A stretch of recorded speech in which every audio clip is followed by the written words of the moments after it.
Hello there, you're watching the nightly news program coming to you live on All 24 News here from Algiers. First off, the headlines. Algeria and Italy expand their strategic partnership towards agriculture, and Rome describes Algeria as the most important country in Africa in terms of growth and production.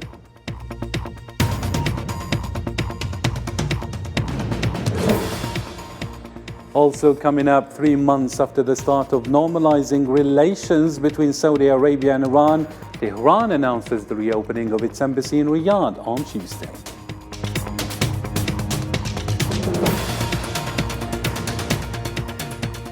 And Moscow announces repelling a large-scale attack in Donbass, while Kiev reveals progress for its forces in Bakhmut.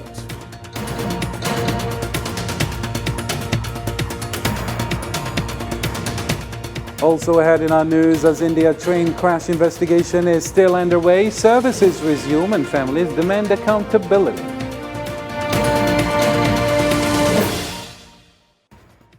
Hello again and welcome to the details. First off in our news, Algeria is close to receiving a non-permanent membership in the Security Council from 2024 to 2025. During the General Assembly elections hosted by the United Nations headquarters in New York on Tuesday, Algeria led an intense electoral campaign inside the UN body to mobilize support for its candidacy, through which it aims to make Africa's voice heard within the United Nations. Slovenian Foreign Minister Tanja Bojan confirmed the decision of the higher authorities in her country to open an embassy in Algeria. A statement by the Algerian Foreign Ministry confirmed that the step aims primarily at strengthening political rapprochement between the two countries and exploring promising prospects for economic partnership between them.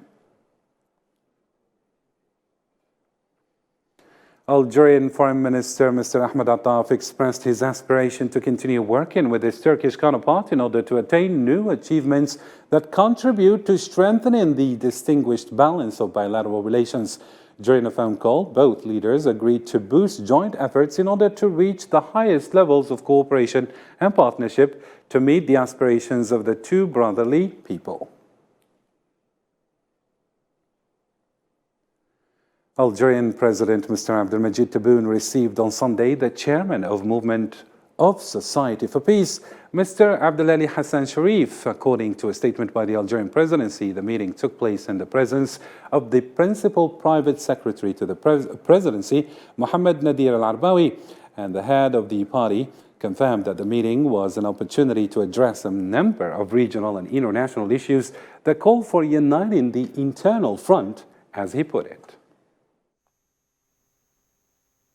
كان هذا النقاش جرى في أجواء جد إيجابية متميزة This discussion took place in a very positive atmosphere distinguished by frankness by addressing national, regional and international issues that are related to the security and stability of the country. Algeria has accomplished something very important for the Palestinian cause and have contributed to supporting just causes, such as the cause of Western Sahara and some issues that our diplomacy has taken major part in. In the next stage, we need to strengthen the national cohesion and strengthen the home front of the country in order to anticipate all transformations. Algerian Prime Minister Mr. Ayman bin Abdurrahman received on Monday Italian Minister of Agriculture Francesco Lollobrigida. In a statement, Algerian Prime Ministry explained that the meeting was an opportunity to confirm the depth of the historical friendship and cooperation between the two countries and their common will to strengthen bilateral partnership in various fields, especially in the agricultural field, in order to enhance their common endeavor to achieve food security. Algerian International Food Industries exhibition kicked off on Monday with a record participation of more than 100 Italian companies. Italian Minister of Agriculture said that Algeria is the most important country for Rome in Africa. Zara Farjani has more details. Algeria and Italy are taking firm steps towards expanding further their strategic partnership to include many economic activities. For instance, the professional agribusiness fair Jazagro is marked in its 20th edition by the presence of a record number of Italian companies. Jazagro is the largest annual meeting in North Africa, which offers the agri-food sector diversified and innovative solutions that manufacturing industries require. Italy is ready to work with Algeria to provide knowledge, tools and technologies for joint development planning that will help both countries grow. Italy sees Algeria one of the most important countries in Africa in terms of capacity for growth and production, as well as quality of life. The close cooperation between Algeria and Italy in various sectors of endeavor is truly well illustrated in this fair, for no less than 104 Italian companies represent the foreign delegation in the 2023 edition of Jazagro. Algiers aims at importing packaging machinery from Italy to establish a real investment partnership in the food industry.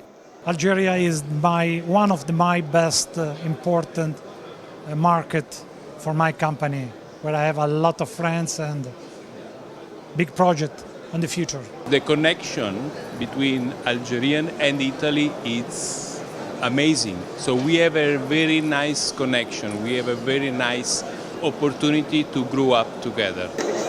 Agro-industry in Algeria abounds with important opportunities for Italian companies. Hence, this fair aims to strengthen business contacts with Algerian operators for the two sides to clinch win-win deals. Still in the field of cooperation, Argentina's State Secretary in charge of international economic relations, Cecilia Todesca-Balco, said that the dialogue between the southern countries must be intensified on the basis of peace. Argentina's Todesca, who is on an official visit to Algeria, confirmed that joining the BRICS group is related to this path, stressing that the two countries have the necessary capabilities to embody this goal. En realidad, ¿cuál es el objetivo? In fact, our goal in light of the current global context characterized by tension is to intensify dialogue between the southern countries. We must improve our understanding and strengthen our relations on the basis of peace. Joining the BRICS group has a great relationship with this path, as it aims to restore balance in the multipolar power in the world, as well as redrawing the map of global economic production. We believe that we must do the same and that we have the necessary capabilities to achieve this goal. UN envoy to Libya, Abdullah Bathili, underlined the urgent need for free, inclusive and credible elections. Bathili also praised the continuous efforts of the Presidential Council, the African Union, the United Nations Support Mission in Libya, and other partners towards achieving national reconciliation. In the same context, the head of the Libyan Presidential Council, Mohammed al-Menfi, discussed with a delegation of tribal representatives the process of consolidating social peace and achieving national reconciliation in the country, as he received a delegation from the notables of Al-Jawazi tribe. The two warring parties in Sudan resumed fighting and confrontation in many regions of the country shortly after the end of the US-Saudi brokered truce. Reports from civilians have confirmed that the life has become more and more difficult for them as the humanitarian situation is getting worse and worse every day. Here is Osama Ayadi with the details. Just few hours after a fragile truce which had brought some respite from a weeks-long conflict between Sudan's army and the paramilitary support forces expired, black smoke billowed above the capital Khartoum, and a new outburst of violence took hold in Sudan's restive Darfur region, as well with dozens reportedly killed. At least 40 people have been reported dead in one of the deadliest clashes that took place in the western region of Darfur. Governor Miniar Kuminawi described the region as disaster zone with all its 5 states and called for the international community to provide the region with emergency humanitarian aid. The situation here in Khartoum is still dire. No day passes without clashes between the rapid support forces and the Sudanese armed forces. Maybe minutes before this live, we were listening to heavy sounds of shelling coming from Kerari camp, which is located not far from where I am, about 10 kilometers to the north. Nearly 2 months on, the fighting in Sudan, particularly in the capital Khartoum, has led to widespread damage and looting, a collapse in health services, power and water cuts, and dwindling food supplies. with key players like Saudi Arabia and the US working to reconcile the warring Sudanese generals. The battle was not expected to last long. Today, the deadly power struggle continues to threaten the entire region, and no one appears to have any answers to when peace will be given a chance. Ceasefire have been violated repeatedly, and everything from hospitals to market is a target. Since the conflict erupted, life is getting harder and harder. We wish the war would stop today or tomorrow. Most of people can barely keep themselves warm and avoid hunger. No one knows how long the conflict is going to last and when will it end. Even the health system in Sudan is reaching breaking point with the conflict raging on. Data from Sudan's doctors' trade union suggests 70% of healthcare services are no longer functioning due to lack of supplies, personnel, and access. 21 hospitals have been forcibly evacuated by militants, and 17 hospitals have suffered aerial and land bombings, with 9 ambulances attacked. The collapse in healthcare system represents a real threat to millions of people who did not manage to flee the war. The number of civilian deaths has climbed to 866, with 3,721 injuries. Some died from sharp nail and bullet wounds. Others had medical conditions and died as a result of not being able to access medical help. To the Middle East now, a 3-year-old toddler died on Monday after being shot by Zionist occupation in the village of Nabi Saleh near Ramallah. According to his family, Mohammed Haytham Tamimi died in a hospital afflicted by bullet wound in his head. Meanwhile, the occupation forces arrested 24 Palestinians, including 2 minors and 2 elderlies from the village of Al-Mughayr, east of Ramallah. In the West Bank, Zionist settlers assaulted a number of Palestinians and torched the vehicle, according to local sources. Head of the International Atomic Energy Agency, Rafael Grossi, announced the reinstallation of surveillance cameras in Iranian nuclear facilities. However, Grossi confirmed at the same time that the agency was firing for more than that. During a press conference held on Monday, Grossi stated that Tehran's stockpile of uranium has increased by a quarter in 3 months. Meanwhile, he pointed out that the agency had received clarifications from the Iranian side regarding the 3 sites suspected of practicing secret nuclear activities, according to a previous announcement by the agency.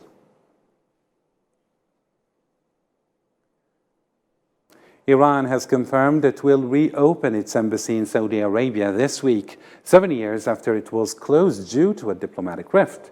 For his part, Tehran's foreign ministry spokesman Nasser Kanani announced the reopening in a statement on Monday, confirming earlier comments by a diplomatic source in Riyadh.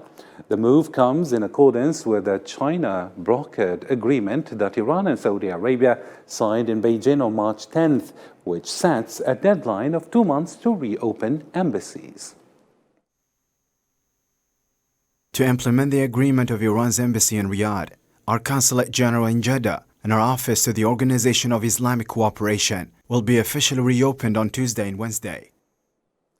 To Russia-Ukraine file now. Russian Defense Ministry said on Monday that Russian forces have thwarted a major Ukrainian offensive in the southern Ukrainian region of Donetsk and killed hundreds of pro-Kiev troops, while commander of Ukraine's ground forces says troops are advancing on Russian-controlled city of Bakhmut. The Kiev regime continues attempts to carry out terrorist acts against the civilian population of the border regions of the Russian Federation. Yesterday, units of the armed forces and the border services of the FSB thwarted an attempt by 2 groups of Ukrainian terrorists to enter the territory of the Belgorod region near Novaya Tavoljanka Belgorod region. Italian Cardinal Matteo Zuppi, tasked by Pope Francis to carry out a peace mission to try to help end the war in Ukraine, headed to Kiev on Monday for a 2-day trip to sound out government authorities. Moving to the Indonesian peace plan, Kiev rejected the roadmap and reiterated its demand that Russian troops withdraw from all territories that it all claims to be under its sovereignty. Wang Wenbin, spokesman of the country's Ministry of Foreign Affairs, said on Monday that China stands firmly against provocations from certain countries in the Taiwan Strait, and it will resolutely safeguard national sovereignty and regional peace and stability.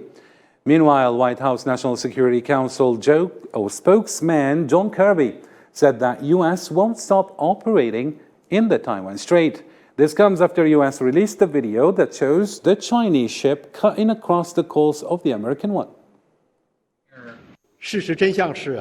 I want to emphasize that the truth is that the US side started up troubles and made provocation first, while the Chinese side dealt with this in accordance with corresponding laws and regulations. China always respects the freedom of navigation and overflight enjoyed by all countries under international law. To other news now, Indian Railway Minister announced the resumption of trains on Monday after the deadliest crash in over 2 decades, which left hundreds dead. Meanwhile, families of the victims filled hospitals to find their loved ones. Islam Sid with the report. More than 280 deaths, 1,200 injured, was the aftermath of the train crash in India's Odisha state. An official probe was launched on Monday after preliminary finding showed a technical failure was a possible cause for the collision. The inquiry is underway. I have called all the witnesses for inquiry, and after inquiry is over, then only we will know what is the reason for that. Following the disaster, trains resumed movement on Monday early morning, passing slowly by the crashing site, where repair work continued. Last night, the affected areas were restored, and since then, about 50 to 60 trains have passed from that area. The normalization of operations is happening at a very fast pace. Some survivors recalled their experience with pain as they recovered from their injuries in hospital, while devastated relatives of the victims have begun identifying bodies as the search ended on Sunday, while some others are still struggling to find their loved ones among the victims. Everything seemed fine when we got on the train. After the accident, there were children crying. There were dead bodies all around. Many were crying for help. Relief workers were helping injured. It became dark. People were shooting. I will die remembering him. I will die here if I don't get his body. I want to go to my village with his body. Officials will hand me the body I have identified. Despite government efforts to improve safety and modernize railway network, hundreds of accidents happen every year on India's railways. The head of India's main opposition party is accusing Prime Minister Narendra Modi of ignoring rail safety after the collision, which is believed to be the deadliest over the past decade. Members of 16 indigenous communities marched in Sao Paulo, Brazil, to protest the controversial land use bill which bans the recognition of indigenous lands not occupied by the time Brazil's constitution was enacted. More details with Salma Nasib. Indigenous tribe members marched on Sunday in Sao Paulo to protest against the Bill 490 that violates their land rights. Demonstrators and supporters gathered at the Guarani community, where they performed traditional rituals and discussed the bill seen by environmentalists and human rights advocates as a setback after intense pressure from the farm lobby.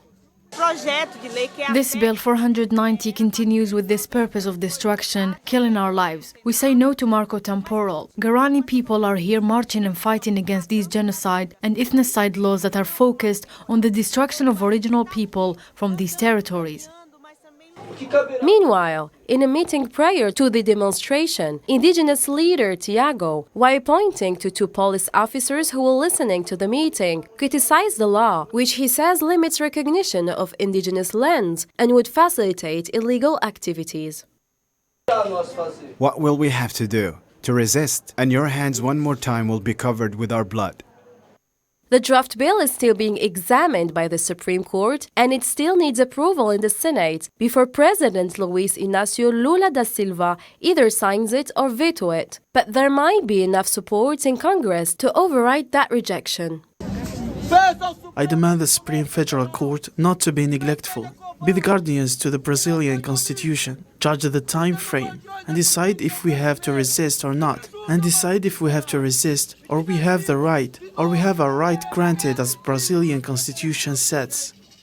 It's worth noting that although it was passed by Congress on May 30th, the bill will not affect currently recognized reservations. Nonetheless, it may still impact hundreds of territories under evaluation. In fact, according to activists and indigenous leaders, many had been already expelled from their lands, and the new bill would definitely increase problems. For more stories making headlines around the globe, here's the news in brief by Sofiane Kanturi this time. More than 30 people have been killed in clashes between herders and farmers in central Nigeria's Plateau State. Police said the violence took place in various villages in Bois, in Mango district. Prince Harry will become the first senior British royal to give evidence in court for 130 years when he testifies next week in his lawsuit against a newspaper group he accuses of extensive and unlawful behavior. NATO peacekeepers began removing a razor wire fence around Zvikan's municipality building on Monday, a week after the northern Kosovo town witnessed clashes between troops and protesters. Mexico's ruling party on Sunday captured one of the biggest strongholds of the opposition. Preliminary results showed consolidating President Manuel López Obrador's hold on power ahead of the contest to succeed him next year. And finally, to a note in football, Algeria is preparing, or sports, let me catch up on that. Algeria is preparing to host the Arab Games in its 15th edition, with more than 3,500 athletes expected to come to Algeria to compete in the 23 disciplines divided in 5 states. In the period between the 5th and the 15th of July, which is the event that Algeria relies on a lot in order to demonstrate a strong return in hosting major competitions after its success in organizing many sports competitions during the past 2 years, waiting for another success in the Arab Olympics. Well, that's the end of our program. Check out our social media platforms and our website for more. Thank you for watching. Till next time, take care.